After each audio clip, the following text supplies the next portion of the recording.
Ang pagtawag ng Diyos kay Abram. 12 kabanata.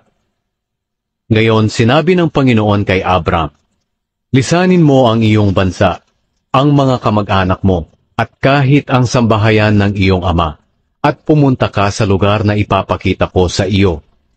Gagawin kong isang tanyag na bansa ang lahi mo. Pagpapalain kita at magiging tanyag ang iyong pangalan.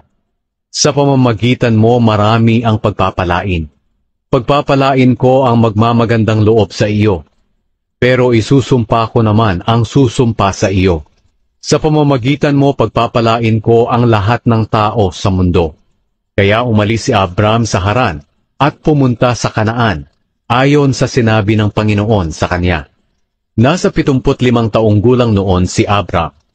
Sumama sa kanya ang pamangkin niyang si Lot. Kasama rin niya ang asawa niyang si Sarai, at ang lahat ng ari-arian at aliping na tipo nila sa Haran. Pagdating nila sa Kanaan, nagpatuloy sila hanggang sa nakarating sa malaking puno ng More, roon sa Shechem. Nang panahong iyon, naroon pa ang mga Kananeo. Pagkatapos, nagpakita ang Panginoon kay Abram, at sinabi sa kanya, ang lupaing ito ay ibibigay ko sa mga lahi mo. Kaya gumawa ng altar si Abram para sa Panginoon. Mula roon, lumipat sila sa bundok na nasa silangan ng Betel, at doon sila nagtayo ng tolda sa kalagitnaan ng Betel at Ai.